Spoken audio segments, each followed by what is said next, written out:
आमिर साहब, ये 8 अक्टूबर को भी अगर इलेक्शन तो होते दिखाई नहीं दे रहे, ऐसी कौन सी ऊपर से गैब से मदद आ जाएगी कि इलेक्शन कराने के काबिल हो जाएंगे? क्योंकि ऑब्वियसली पॉपुलैरिटी का सारा खेल है ना, तो वो भी नहीं होगा।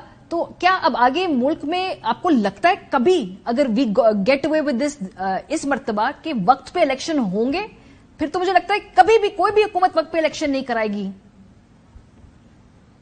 मैं ये अर्ज करूं कि सुप्रीम कोर्ट के इस फैसले के बाद ये कम से कम उम्मीद हो चली कि अगर इस पर अमल दरामद हो जाता है तमाम तर रुकावटों के बावजूद, तो पाकिस्तान जिस सियासी दलदल में है उससे निकलने का मौका मिल जाएगा हमें। लेकिन अगर हुकूमत हटदर्मी करती है, और देखिए हुकूमत के पास दो रास्ते हैं ना, एक तो वो उनकी काबीना ने बिल्कुल मुस्तरद कर दिया, वो मैं कहता हूं कि सियासी पोस्चरिंग है।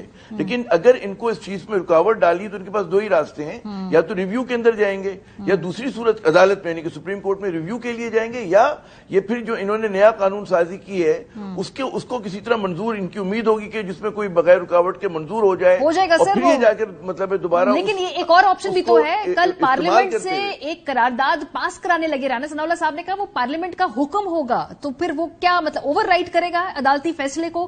क्या इसकी कोई नजीर है पहले माजी के अंदर? पार्लियामेंट की करारदाद जो है मारिया साहिबा, करारदाद जो है ना, उससे करारदाद होती है। जैसे हम कश्मीर पे करारदाद पास कर लेते हैं लेकिन उससे फर्क कश्मीर आजाद नहीं हो जाता, फलस्तीन पे आप पास कर लें आजाद नहीं हो जाता। उसी तरह करारदाद है, एक डिबेटिंग क्लब है, उसने एक करारदाद पास कर दी, इस वक्त रिड्यूस टू डिबेटिंग क्लब है हमारी पार्लियामान। ये बड़े अफसोस के साथ कहना पड़ता है कि उसका अवाम के अंदर जो है इत्मीनान बिल्कुल खत्म हो गया है। एक नामुकम्मल पार्लियामान है ये मतलब है बगैर ओपोजिशन के पार्लियामान है, और अगर कोई ओपोजिशन है तो पॉकेट ओपोजिशन है यहाँ पर। तो मैं नहीं समझता करारदाद बेशक पास कर ले, लेकिन कानूनी तरीका यही होगा। देखें इलेक्शन कमीशन ने अपना स्केड्यूल दे दिया है, ठीक है ना, अब उसके रोकने का एक ही तरीका, ये रिव्यू में जाएं या फिर जो उनका कानून इन्होंने नई कानून साजी की है उसको पाए तकमील तक पहुंचे और उसको फिर इस्तेमाल वो करेंगे इस्तेमाल। सर ये बड़ी असर जराए रिलायबल जराए से कि वो करेंगे।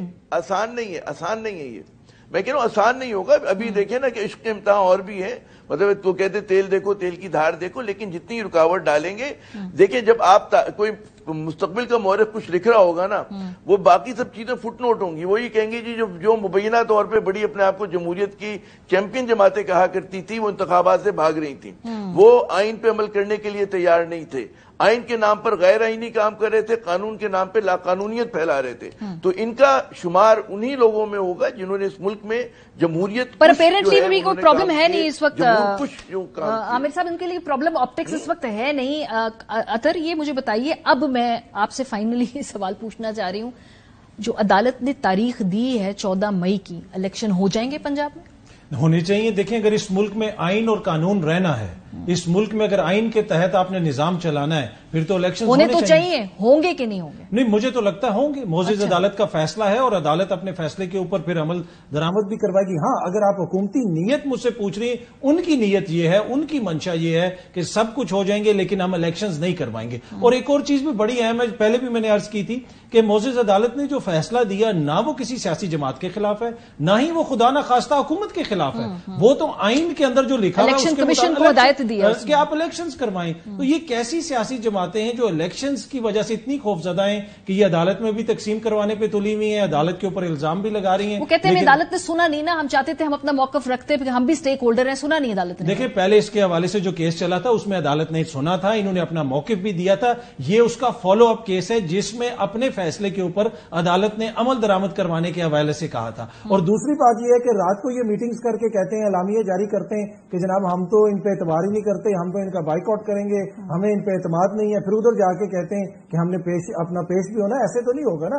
अदालत ने जो फैसला दिया अगेन इनके खिलाफ नहीं दिया, अदालत ने इलेक्शन कमीशन को कहा है कि इलेक्शंस करवाएं। अब जिसने वोट देना है, किसी ने नून लीग को देना है, किसी ने पीपल्स पार्टी को, किसी ने पीटीआई को, अवाम अपनी मंशा के मुताबिक। लेकिन अभी भी देखिए ना आमिर साहब, अब प्रॉब्लम यह है कि केपी के मामला कल अदालत में जाएगा, वहां से भी एक डायरेक्टिव आएगा, केपी का इलेक्शन किसी और तारीख को, पंजाब का इलेक्शन किसी और तारीख को। अगर वो हुआ, कैंडिडेट्स कंफ्यूज हैं, उनको पता ही नहीं कैंपेन करनी है नहीं करनी, इलेक्शन होगा नहीं होगा, इतने पैसे लगाने होते हैं आपने अपनी कैंपेन्स के ऊपर, आप इतनी अनसर्टेनिटी के अंदर वोटर को भी कंफ्यूज करते हैं, कैंडिडेट को भी कंफ्यूज करते हैं। तो ये 3 मुख्तलिफ औकात पे 3 इलेक्शंस हो रहे होंगे सर। तो इसमें क्या बड़ी बात है? پہلی بات یہ کہ اس پورے کنفیوژن کی جو ذمہ دار ہے وہ تو حکومت وقت ہے، وہ تو پی ڈی ایم ہے. اور اگر مطلب ان کو اتنی وہ ہے کہ چاہت ہے کہ جی ایک ہی دن جو ہو الیکشن ہو تو قومی اسمبلی ڈیزالو کریں، پورے ملک میں الیکشن کرا لیں. لیکن کسی نے حکیم نے نہیں لکھ کے دیا کہ جی آپ کی جمہوریت اسی وقت چلے گی جب پورے ملک میں ایک دن میں انتخابات ہوں گے. بھارت آپ کے بڑے بڑے ہمارے جمہوریت پسند جو ہیں لبرل مثال دیتے ہیں نا بھارت کی، تو بھارت میں بھائی وفاقی حکومت چلتی رہتی ہے، اسٹیٹ الیکشن ہوتے رہتے ہیں. آپ کا بڑا ملک ہے، مطلب ہے ٹھیک ہے بھارت کے مقابلے میں چھوٹے ہیں لیکن ویسے ہم بہت پانچواں بڑا ملک ہے آبادی کے لحاظ سے. ہمارے یہاں کیوں کیا ضرورت ہے؟ بالکل ہو سکتا ہے کہ جناب ایک صوبے میں ہوں، دوسرے صوبے میں بعد میں ہوں، وفاق میں کسی اور اس میں ہوں. اور انتخابات جو ہیں وہ پروونشل گورنمنٹ نے یا وفاقی حکومت نے نہیں کرانے. ہم آپ کے آئین کے تحت الیکشن کمیشن آف پاکستان جو ہے غیر جانبدار ادارہ ہے، وہ ایک مطلب آٹونومس باڈی ہے، اس کا کام ہے الیکشن کرانا. اور وہ اپنی ایڈ کے اندر کسی کو بھی بلائے. یہ جو اب یہ جو کہتے ہیں نا کہ بائی الیکشن کیا آپ کے نہیں ہوتے حکومتوں کے تحت، اسی حکومت کے تحت ہوتے نا بائی الیکشن. اور ہم دیکھیں کہ سٹنگ گورنمنٹ ہار جاتی ہے. تو یہ کوئی بات نہیں پڑتی. اور یہ جو ہم لوگوں نے ایک میرے خیال میں ایک غلطی ہے یہ تو کہ آپ کہتے ہیں نگراں حکومت لے کر آئیں گے. نگراں حکومت کی بھی ضرورت نہیں ہے. جو حکومت ہے وہ الیکشن کرائے. ہم لوگ اس جمہوریت کو اس لیول پہ لے کے جائیں کہ جہاں پہ دھاندلی کا مینیپولیشن کا کوئی چانس ہی نہ ہو. آج تو ہماری جو نگراں حکومت ہے وہ سب سے زیادہ مطلب ہے تو متنازع بنی ہوئی ہے پنجاب کی. جی ہاں یہ مشکل ہے لیکن چلے ٹھیک ہے، آہستہ آہستہ اس کا سفر طے ہوتا ہے. بہرحال آپ کو فائنل کوشچن لگ رہا ہے 14 مئی کو انتخاب ہوگا پنجاب میں؟ ہوگا، ہونا چاہیے تو ہم سب کو پتا ہے ہوگا. جی عامر صاحب مجھ سے پوچھ رہے ہیں؟ جی مجھے تو دیکھیں امید ہے کہ ہونا چاہیے، دعا ہے کہ ہونا چاہیے. لیکن اس ملک میں جو عدم استحکام کا عالم ہے ماریہ صاحبہ، کچھ بھی ہو سکتا ہے. سر امید اور دعا پہ ہی چل رہے ہیں. اس کا مطلب ہے کہ امید ہے، دعا ہے، درخواست ہے، خواہش ہے، التجا ہے. اب ہم التجاؤں پہ آگے ایک لائنر میں ایڈ کرنا چاہوں گا. دیکھیں یہ جو آپ کا کوشچن ہے نا، یہ کوشچن اتنا امپورٹنٹ ہے کہ ہم 14 جماعتوں کی جمہوری حکومت میں بیٹھے ہیں اور یہاں پہ کوشچن یہ ہو رہا ہے کہ کیا انتخابات ہوں گے سپریم کورٹ کے فیصلے کے بعد.